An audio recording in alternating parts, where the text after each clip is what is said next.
Elle ouvrit le coffre d'Elara et y prit une petite broche en argent, représentant une feuille d'érable ancienne, le véritable emblème de la branche oubliée des Valrius. De retour dans le salon, un silence inattendu tomba.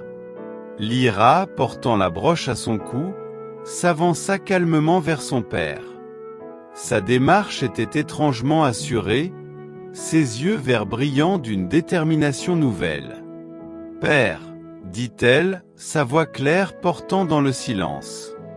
Vous parlez de la chance et de l'honneur de cette maison. Mais cet honneur est une façade bâtie sur un mensonge. » Madame Valerius devint livide. Lyra, tais-toi immédiatement. Retourne dans ta chambre. Lyra ignora sa mère et se tourna vers les invités. Demandez à mes parents qui était Elara Valrius. Demandez-leur pourquoi ils ont effacé le nom de leur propre sœur du livre de famille. Demandez-leur pourquoi il y a toujours eu une ombre dans cette maison. C'est l'ombre de la vérité qu'ils ont refusé d'accepter. Elle brandit la photo d'Elara. Cette femme était bien plus que l'honneur que vous cherchez.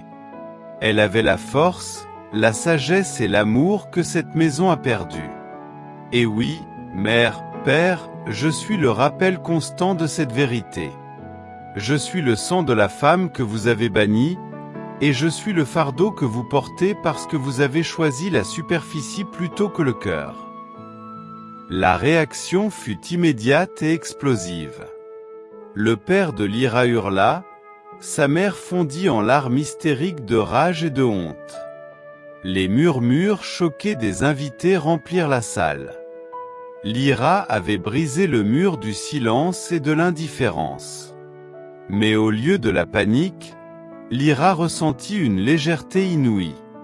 La vérité, une fois prononcée, était libératrice.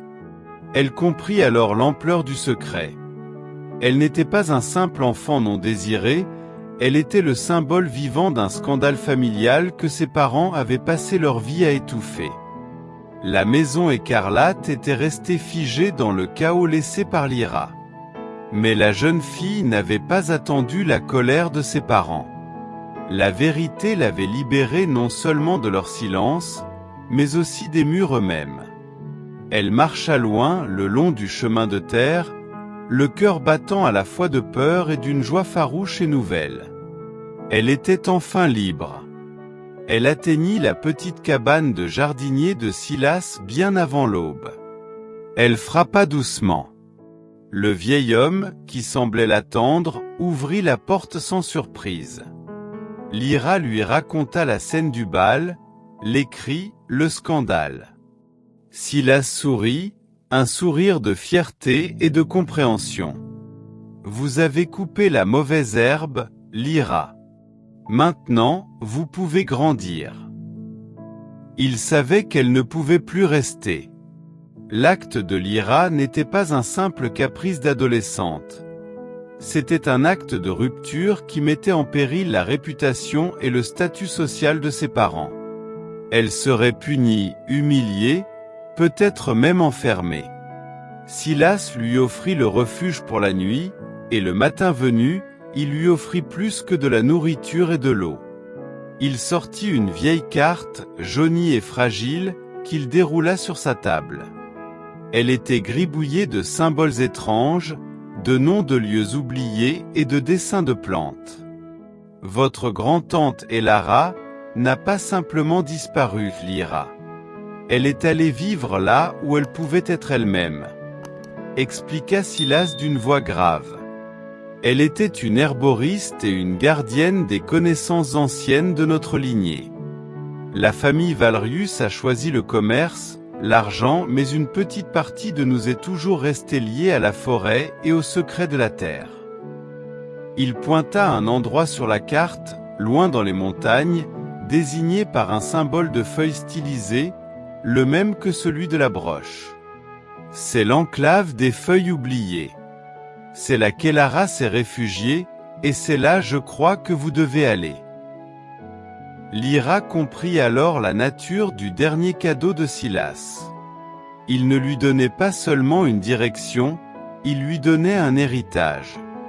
C'était une mission, une chance de comprendre enfin l'origine de cette différence qui l'avait rendu si haï chez les Valrius.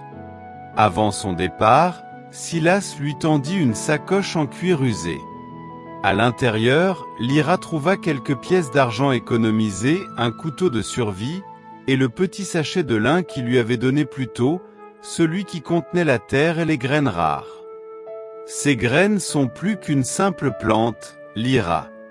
Elles sont le symbole de ce que vous êtes et de ce que vous pouvez devenir. Ne les perdez jamais. Elles représentent le renouveau. Puis vint l'adieu. Silas l'étreignit, un geste d'affection qu'elle n'avait jamais reçu de sa propre famille. Souviens-toi de ce que tu as appris dans le jardin, Lyra. La force d'une plante n'est pas dans ses fleurs, mais dans la profondeur de ses racines. Va et deviens la personne que tu es censé être. Lyra quitta la cabane tandis que le soleil commençait à monter. Elle était désormais seule, une fugueuse, mais elle portait avec elle le poids et la beauté d'une histoire qu'elle était enfin prête à écrire. Alors qu'elle marchait sur la route menant aux montagnes, elle aperçut au loin une voiture de police se diriger vers la maison écarlate. Ses parents cherchaient déjà à la ramener, ou pire, à la faire taire. Lyra comprit qu'elle n'avait pas de temps à perdre. Son voyage ne serait pas une simple promenade, mais une course contre la montre pour atteindre l'enclave, le seul endroit où elle pourrait enfin trouver la paix et comprendre qui était Lyra Valrius, la fille que sa famille n'aimait pas, mais qui se révélait être bien plus forte que n'importe lequel d'entre eux. Le voyage vers l'enclave des feuilles oubliées se révéla plus ardu que Lyra ne l'avait imaginé. La carte de Silas était vague et ne la menait qu'à travers les chemins les moins fréquentés, à travers des forêts sombres et des cols de montagnes escarpées. La jeune fille, habituée au confort stérile de la maison écarlate, souffrait du froid, de la faim et de la solitude. Les premiers jours furent un calvaire. Elle se sentait maladroite, peinant à allumer un feu ou à trouver de l'eau potable. La panique montait souvent, rappelant les paroles cinglantes de sa mère « Tu es inutile, Lyra ». Elle se demandait si elle n'avait pas simplement échangé une prison dorée contre une mort lente et glaciale. Mais chaque fois que le doute la submergeait, elle ouvrait la sacoche en cuir de Silas et touchait le petit sachet de lin contenant les graines. Ce geste simple agissait comme un ancrage, un rappel du chemin qu'elle avait choisi et de l'héritage qu'elle portait. Un soir, alors qu'elle s'était réfugiée sous un rocher pour échapper à une averse torrentielle, Lyra commença à éprouver une sensation étrange. Elle était épuisée et trempée, et la seule chose qu'elle put faire fut de tenir les graines contre sa poitrine et de se concentrer sur l'idée de chaleur et de sécurité. Elle ferma les yeux, et soudain, elle eut l'impression que ses sens étaient décuplés. Elle pouvait presque sentir la sève circuler dans les arbres autour d'elle, entendre le faible bruissement des racines s'étendant dans le sol humide. Le froid n'avait pas disparu, mais elle sentait une légère chaleur émaner du sachet de lin, un réconfort subtil. Le matin, lorsqu'elle se réveilla, elle découvrit que l'herbe autour de son abri, là où elle avait posé le sachet, était plus verte que partout ailleurs, presque phosphorescente. Les graines n'avaient pas germé, mais elles dégageaient une faible lueur interne. Cette découverte fut un tournant. Elle commença à observer la nature non plus avec la peur de l'inexpérimenté, mais avec la curiosité de celle qui commence à comprendre. Elle se souvenait des leçons de Silas sur les propriétés des plantes. Identifier les baies comestibles, éviter les toxiques, utiliser les feuilles pour soulager les piqûres. Elle se rendit compte que ces connaissances, qu'elle pensait n'être que de vagues souvenirs, étaient en fait ancrées en elle, comme si elle les avait toujours possédées. Lyra comprit que ce n'était pas seulement la solitude qui l'avait rendu invisible à sa famille. C'était son lien naissant avec le monde naturel, une connexion que les Valrius, obsédés par leur richesse et leur mondanité, avaient volontairement refoulée. Elle était une Valrius des bois, et non des salons. Alors que son voyage la menait plus haut dans les montagnes, elle rencontra son premier véritable obstacle. Un glissement de terrain avait bloqué le sentier, rendant le passage dangereux, voire impossible. Lyra essasset, discouragée. Elle sortit le sachet de graines. Dans un moment de désespoir et d'inspiration, elle prit une poignée de terre, y mélangea quelques-unes des graines les plus robustes, et les posa près du glissement de terrain. Elle parla à la terre et aux graines, chuchotant une prière simple inspirée des vieilles légendes que lui avait contées Silas. Une supplique pour un chemin. Elle ne s'attendait à rien. Pourtant, quelques heures plus tard, alors que le soleil se couchait, elle remarqua que le petit tas de terre qu'elle avait créé s'était raffermi. Et plus étonnant encore, une vigne aux tiges épaisses avait poussé à une vitesse prodigieuse, s'enroulant autour des rochers, créant un appui stable, presque une corde naturelle, pour traverser le danger. Lyra n'avait pas créé la vigne, mais elle l'avait sollicitée.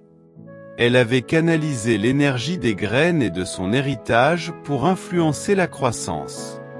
C'était la première preuve tangible de son pouvoir latent.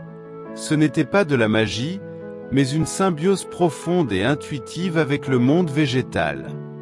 Lyra Valrius, la fille ignorée, n'était pas seulement résiliente, elle était douée. Avec une nouvelle lueur d'espoir et une peur mêlée d'excitation, Lyra utilisa les tiges de vigne pour traverser l'obstacle. Le chemin devant elle était encore long, mais elle savait maintenant qu'elle ne marchait plus seule. L'esprit d'Elara et les murmures de la terre l'accompagnaient. Après des semaines de marche difficiles, guidée par la carte délavée et son intuition grandissante, Lyra arriva enfin à la destination indiquée, l'enclave des feuilles oubliées. Le lieu était caché dans un cirque naturel, à l'abri des vents, et semblait appartenir à un autre temps. Loin d'être un village, c'était une petite maison de pierre, harmonieusement intégrée à la nature, entourée d'un jardin luxuriant qui défiait l'altitude. C'était un lieu de paix profonde, un sanctuaire. En s'approchant, Lyra fut accueillie non pas par des personnes, mais par un sentiment d'appartenance si fort qu'il lui coupa le souffle. Les plantes semblaient incliner leur tête à son passage. Au centre du jardin, une pierre tombale simple attirait le regard.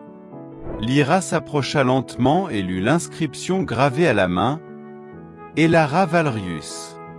Gardienne des graines, née libre, morte en paix. » Lyra sagen Uya. Elara n'était plus là, mais la femme aux yeux verts avait laissé derrière elle un héritage vivant. La petite maison était une sorte de musée et de laboratoire, rempli d'herbiers méticuleux, de fioles d'huiles essentielles, de cahiers reliés de cuir contenant des formules complexes et des observations sur les cycles de la Lune. Lyra comprit. Elara n'était pas seulement une marginale. Elle était une guérisseuse, une scientifique de la nature, une femme qui avait choisi le pouvoir du savoir sur le pouvoir social. La haine que sa famille lui portait n'était pas due à sa faiblesse, mais à la force d'Elara qui coulait dans ses veines, une force qu'il ne pouvait contrôler. En examinant un vieux cahier, Lyra trouva une lettre jaunie qui lui était adressée, glissée entre les pages d'un guide sur les propriétés curatives des mousses. Lecture de la lettre à voix douce en voix off, sur des plans de Lyra découvrant la maison. Ma chère Lyra, si vous lisez ceci, cela signifie que vous avez trouvé votre chemin, et que vous avez trouvé le courage de quitter l'ombre. Je ne vous connaîtrai jamais, mais je vous connais.